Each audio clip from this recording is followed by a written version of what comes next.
اب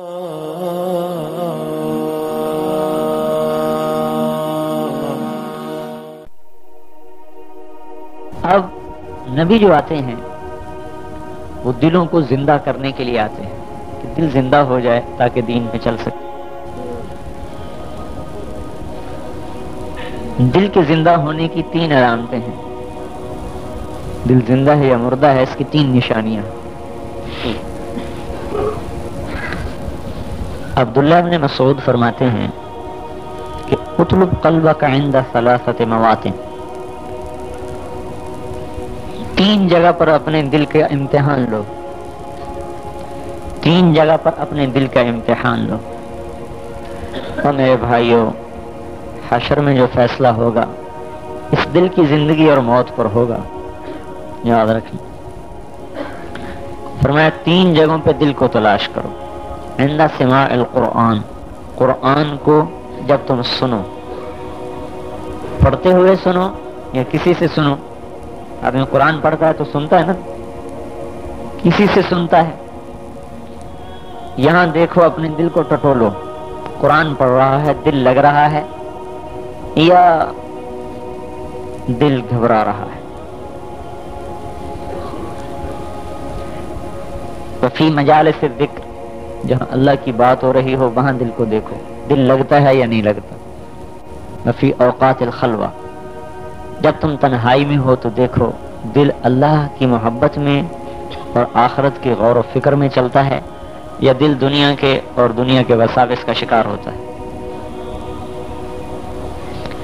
اگر ان 3 جگہوں میں دل نہیں لگ رہا، اگر ان 3 جگہوں میں دل نہیں لگ رہا، فصل اللہ ان یمن علیک بقلب فانہ لا قلب لک، تو اللہ سے دعا کر یا اللہ مجھے دل عطا فرما، اس لیے کہ تیرا دل مر چکا ہے. اب کوئی حکومت زبردستی اس سے دین کا کام اور اس کو دین پہ کھڑا نہیں کر سکتی. یہ مرا ہوا ہے، نظر آتا ہے. وہ کیا ہے؟ قرآن پاک کی آیت ذہن سے نکل گئی کہ لا تعمل الابصار ولكن تعمل القلوب التي في الصدور. ان کی آنکھیں اندھی نہیں ہیں، ان کے دل اندھے ہیں. یہ نہیں دیکھ سکتے. اب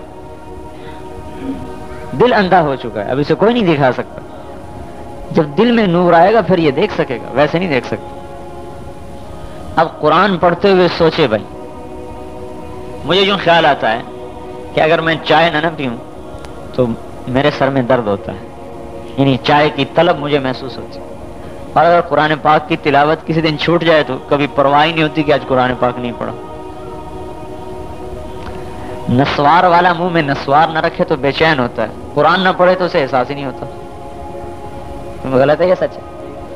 تم میں سے بہت سے نسوار منہ میں رکھتے ہوں گے. سگریٹ والا سگریٹ نہ پیے تو بے چین ہوتا ہے. قرآن پاک کی اتنی بھی طلب آج ہمارے اندر نہیں. میں غلط کہہ رہا ہوں یا صحیح کہہ رہا ہوں؟ میں نے تو آپ کو پہلے اپنا بتا دیا کہ صبح چائے نہ پیئے تو سارا دن سر میں درد. کیا ہوا مولوی صاحب؟ اجی چائے نہیں ملی. لیکن مولوی صاحب اگر قرآن شریف کا سپارہ ایک دن نہ پڑھے تو اس کو پرواہ نہیں کہ آج میری تلاوت چھوٹ گئی. اللہ کی قسم کھا کے کہہ رہا ہوں، میں ایسے کوئی تواضع نہیں کہہ رہا، حقیقت.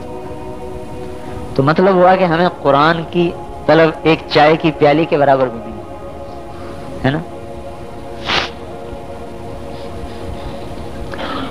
اور تو اور چائے پی لے، مطلب کی نہ ملے تو بھی کہتا ہے چائے نہیں پی آج بھائی اور بناؤ، میرے مطلب کی نہیں. اور قرآن پاک کی تلاوت چھوٹ جائے احساس ہی کوئی نہیں.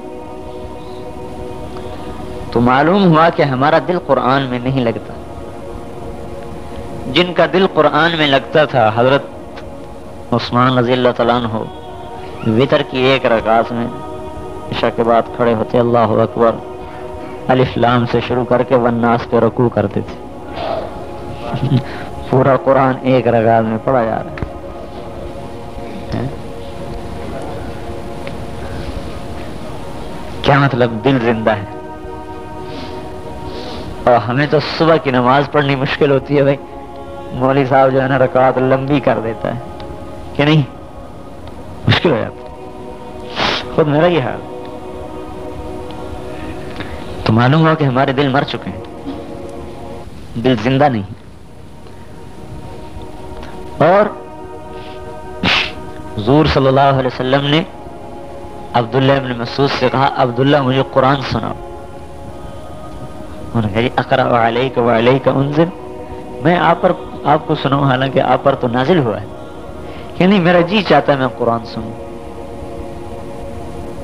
آپ حضرت عبداللہ نے پڑھنا شروع کیا, آپ سننے بیٹھے. جب فَكَيْفَ إِذَا جِئْنَا مِنْ كُلِّ أُمَّةٍ بِشَهِيدٍ وَجِئْنَا بِكَ عَلَى هَؤُلَاءِ شَهِيدًا. یہاں پر جب آپ پہنچے, حضرت عبداللہ آنکھ اٹھا کے دیکھا تو آپ کی آنکھوں سے آنسو جاری تھے, رو رہے تھے آپ. یعنی بس بس بس بس. تو ہمارے دل قرآن میں لگتے نہیں.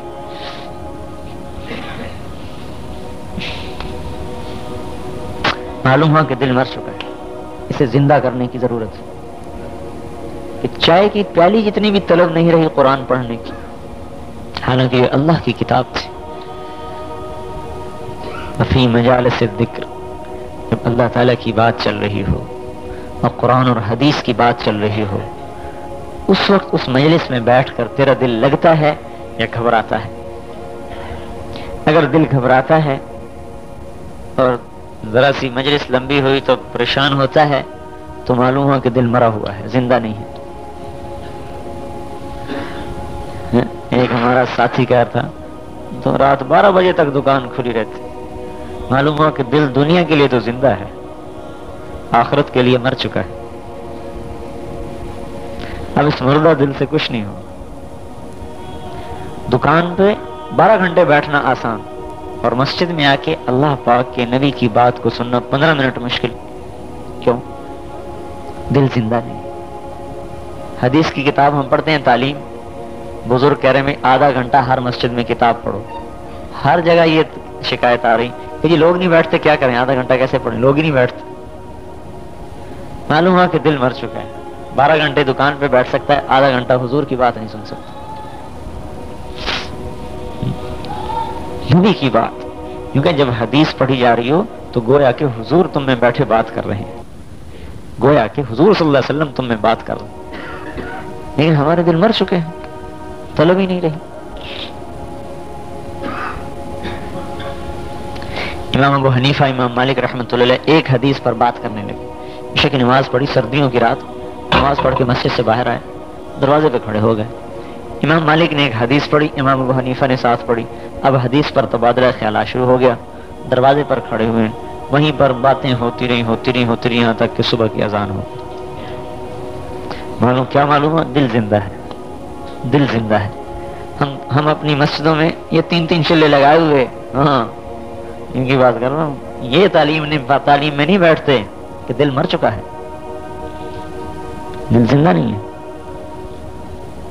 ایک حدیث پڑھی, چل میرا بھائی چھٹی ہو گئی. ہمارا اپنا یہ حال ہے, تعلیم میں بیٹھے نیند آنے لگ جاتی. دکان پہ نیند کیوں نہیں آتی؟ نیند آتی ہے تو دباتا ہے اسے, پیشاب کو دبا کے بیٹھ جاتا ہے, بھوک کو دبا کے بیٹھ جاتا ہے. تعلیم میں نیند آتی کہ دل میں زندگی نہیں. میرے بھائی دل مر چکے ہیں.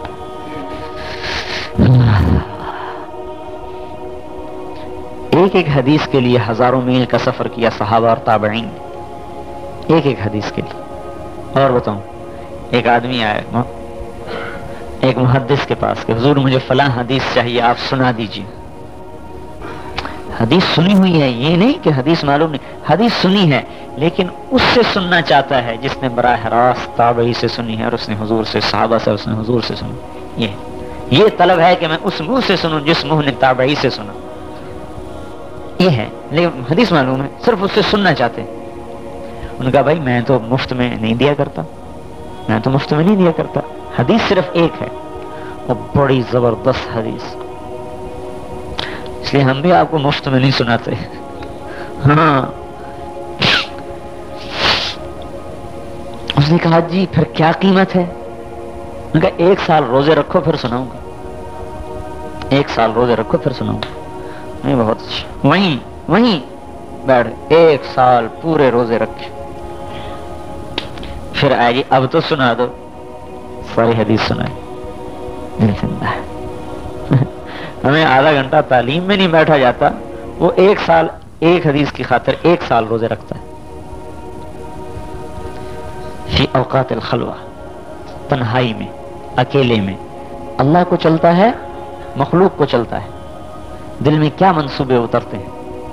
اب یہاں پتہ چلے گا کہ دل مردہ ہے یا زندہ ہے۔ بیٹھا ہوا ہے تاجر کو دکان کا دھندا، اور نوجوان کو کوئی اپنے دھندے، تصورات، تخیلات، اور اللہ کی طرف کو طبیعت راغب نہیں ہو رہی، یہ دل کی موت کی علامت۔ ابو ریحانہ گھر میں آئے، سفر سے واپس آئے، بیوی کو دیکھا، بیوی انتظار میں بیٹھی تھی، 2 رکعت کی نیت باندھ کے کھڑے ہو گئے، خلوت میں 2 رکعت کی نیت باندھ کے کھڑے ہو گئے، 2 رکعت کو شروع کی، فجر کی اذان ہو گئی۔ جب مسجد کو جانے لگے تو بیوی کہنے لگی ابو ریحانہ تو نے زیادتی کی۔ کیا؟ کہ میں ایک تو سفر میں گیا ہوا تھا، اللہ کے راستے میں دیر سے واپس آیا، پھر میں تیرے انتظار میں ساری رات جاگ کے گزار دی، میرا بھی جو کوئی حق تھا تیرے اوپر، وہاں بھی تھکتے رہے، یہاں بھی کھڑے ہو کے تھکتے رہے، مجھے بھی تھکایا، اما لنا من کا نصیب، ہمارا کوئی حق نہ تھا۔ کہنے لگے حق میں ادا کرتا اگر تو مجھے یاد رہتی۔ تو نے کہا کمال ہے، میں تیرے پاس بیٹھی تجھے یاد کیسے نہیں ہے؟ کہنے لگے جب میں 2 رکعت کی نیت باندھ کے کھڑا ہوا تو میرے سامنے جنت اور دوزخ ایسی کھل کے آئی کہ باب میں تو اسی میں ہی گھومتا رہا، مجھے سب کچھ بھول گیا۔ اب یہ خلوت ہے، دل اللہ کو چل رہا ہے، معلوم ہے کہ دل زندہ ہے، مرا ہوا نہیں، دل زندہ ہے۔ صلۃ بن اشم العدوی رحمۃ اللہ علیہ کی شادی ہوئی، شادی کی پہلی رات حمام میں غسل کیا، پھر شادی کے کمرے میں داخل ہوئے، دیکھ کر بیوی کو بھی دیکھا، اللہ اکبر، نیت باندھ کے کھڑے ہو گئے، بیوی نے دیکھا تو اس نے بھی اللہ اکبر نیت باندھ کے کھڑے ہو گئے، دونوں میاں بیوی شادی کی پہلی رات ساری رات نفل پڑھنے میں گزار دی۔ صبح ہوئی، بھائی نے حال احوال پوچھا، انہوں نے بتایا اے اللہ کے بندے تو بھی عجیب بے وقوف آدمی، ارے تو تیری شادی کس لیے کی تھی؟ اس لیے کی تھی بھی ساری رات نفل پڑھتا رہا اور اس کو بھی پڑھوا۔ بھائی بات یہ ہے تم نے مجھے صبح حمام میں نہلایا تو اس کے گرم پانی کو دیکھ کر مجھے دوزخ کا گرم پانی یاد آیا، پھر تو نے مجھے شادی کے کمرے میں داخل کیا تو شادی کے کمرے کی سجاوٹ کو دیکھ کر مجھے جنت یاد آ گئی، تو میرا بیوی سے دل ہٹ گیا، میں نے کہا چل رب کو یاد کر۔ دل زندہ ہے۔